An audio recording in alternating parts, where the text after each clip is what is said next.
Welcome back to the Gridiron Expert. After weeks of insanity, week 8 of college football was a little more tame. Only 6 top 25 teams went down, and 5 of those came in ranked versus ranked matchups. So there weren't too many big changes in our new GE Top 25 poll. But there are enough that I'm sure it will spark plenty of debate and discussion. But before we break down every team on our list here, explaining why we have them ranked where they are, and explaining why we do believe this system, this set of rankings, is the most unbiased, most fair, mostly based on the results that happen on the field, better than the AP, playoff committee, coaches poll, whatever it is. Before we dive into that, please continue to like, comment, subscribe, share our videos, and of course, check out everything down in the description below, including our expert picks over on the gridironexpert.com. We are coming off a 90% week against the spread this last week, 92% on the money line, hitting 64% of our spread picks on the year, guys. You do not want to miss out on our expert picks, one of the best picks in the country, some of the best picks in the country for one of the lowest prices in the country, guys, beating out over 80% of the national analysts and handicappers each of the last 4 years. Go check it out, thegridironexpert.com, down in the description below. So let's take a look at our top 25, guys. Again, a poll that we believe, is unbiased, is truly unbiased, is based on the facts, is based on the results. We put a lot of thought into this stuff. We don't base it off of just glancing at the box score. We don't base it off of, brand names. It's solely based on the results that happen on the field. And you take a look at our top 5, it remains unchanged. Go through those pretty quick. Georgia and Michigan, both on a bye week, did not play. Tennessee taking easy care of UT Martin. Ohio State taking easy care of Iowa. Clemson surviving a scare against Syracuse, but a Syracuse team that was a top 15 team in our rankings and a top 15 in the AP poll as well. Syracuse, they fell to the Tigers 27-21. Clemson remaining a top 5 team despite struggling against the Orange and having to put in Cade Klubnik to finish the job. So our top 5 remains unchanged. No risers, no fallers. After that's where things get interesting. Oregon. We have the Ducks all the way up to number 6. Yeah, remember the Oregon team that lost to Georgia in blowout fashion back in week 1? Yeah, this is not the same Oregon team at all. This Ducks team is on a roll, and they're fresh off a top 10 victory over UCLA, beating them 45-30. Wasn't even close. Led 31-13 at halftime, were dominating that game. Really, as soon as they recovered that onside kick in the second quarter, that was when the game ended. We just didn't know it yet.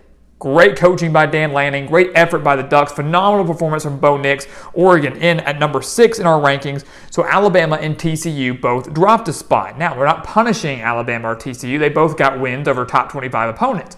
But Oregon, who we had at 8th last week, deserves to jump Alabama and TCU, as we believe the Ducks had the most impressive victory of this last weekend. So Oregon jumping to 6th, Bama dropping down to 7th following their victory over Mississippi State, TCU dropping to 8th following their win over Kansas State. Not because neither of their performances were unimpressive, solely because Oregon's victory and performance was better than theirs. They jumped to 6th, they just dropped a spot. Oklahoma State rising up a spot. We kept the Cowboys in our top 10 last week despite losing to TCU. We believe the Cowboys were that good. They proved us right. Coming back to defeat Texas. They were down 10 in the third quarter, scored 17 unanswered, beat a top 20 Texas team by 10 points, a Texas team that we had ranked at 21st, so very close to what the AP poll had. Texas falls, but remains in our top 25. We'll touch on them soon. But Oklahoma State, guys, they're the real deal. They're still a dang good football team. Give them some credit here. They deserve to be number 9 in the top 10. And Wake Forest, that's where things get interesting. From 10 on is where I think the rankings are kind of interesting for me. Wake Forest rising up to number 10, 3 spots following their 28-point victory over Boston College. Everybody's kind of forgotten about the Sam Hartman and the Demon Deacons. Keep in mind, their only loss this year was in double overtime to Clemson. That's it. That's the only team they've lost to this year. Wake Forest easily could finish, 9-3, 10-2, maybe even 11-1. They're that good. And we had them ranked 13th in our rankings last week. Some teams lost ahead of them, benefited Wake Forest. They jumped to 10th ahead of a team like Utah at 11th who was on bye.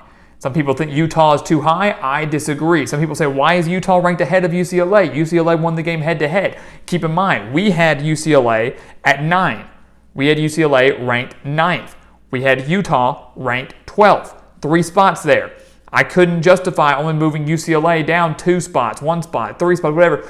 They deserve to drop a little bit more than that. UCLA is still a dang good football team, but a very poor performance on the road at Oregon. They fell to Oregon by 15.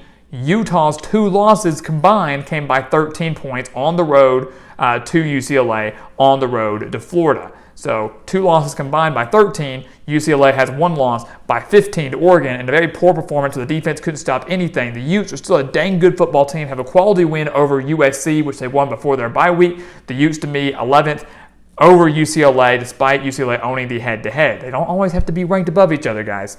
Not how it always has to work.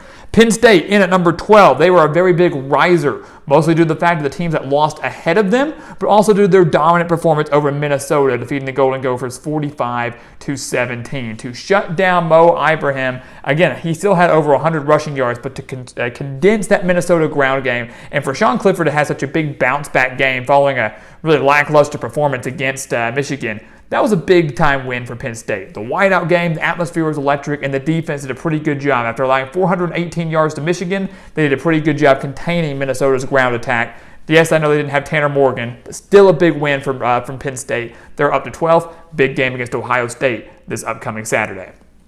Illinois up to 14th, rising 2 spots, benefiting from the movement ahead of them. They rise up 2 despite not even playing. Bye week, get to go up 2. Congratulations to Brett Bielema and the Fighting Illini, who I will still sit here and admit I missed the mark on them. Fantastic year for a team that very well could win the Big Ten West this season. So major credit to Illinois.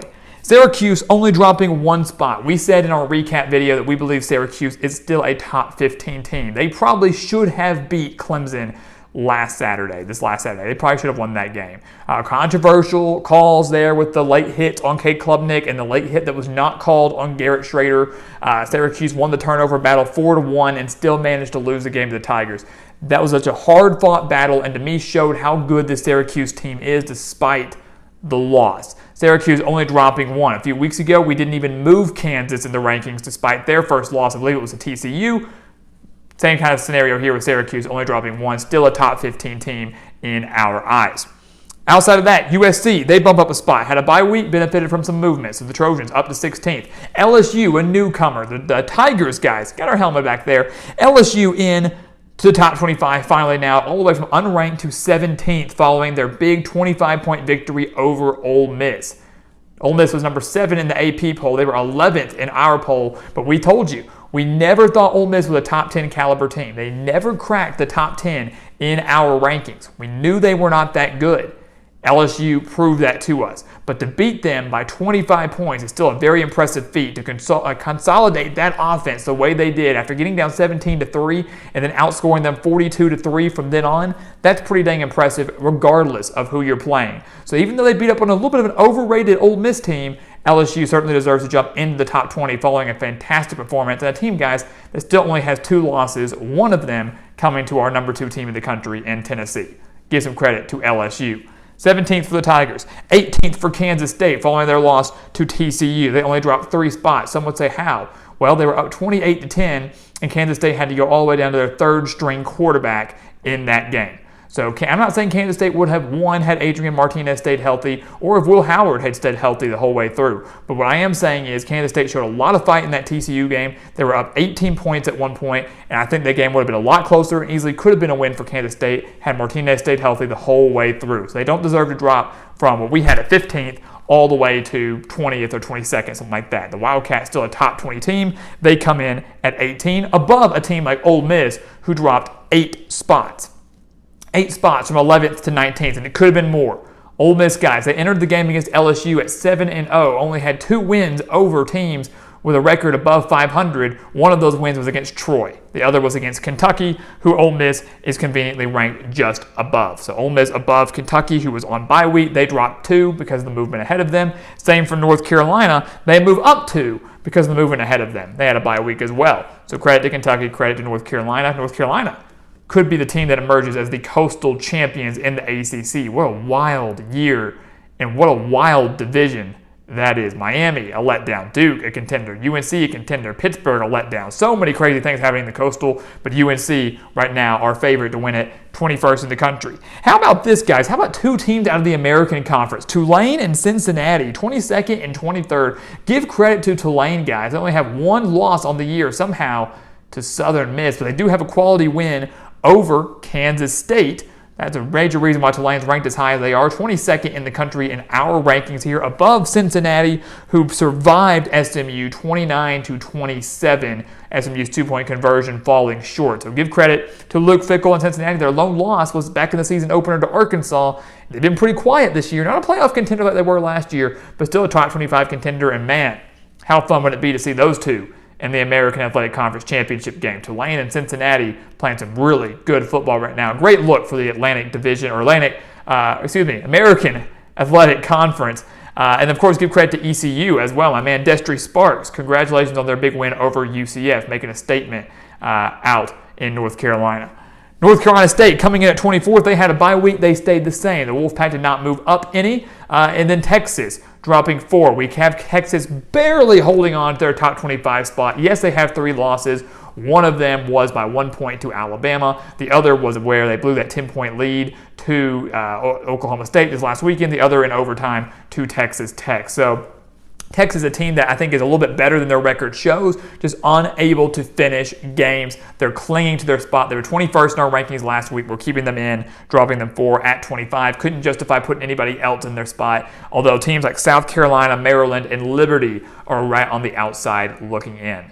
So there you go, guys. There's our Week 9 GE Top 25 poll. Leave your thoughts, discussions, your rankings, debates in the comments below. Let's get talking for a brand new weekend of college football because things are starting to heat up, guys. We're entering the last weekend of October, which means we only have about a month or so left of the regular season, and then we're talking about who's in that Final Four, who's going to a New Year's Six bowl game, who's in the college football playoff, and based on these rankings, guys, we have a lot of football left to play, and a lot of shakeups left to come our way as well.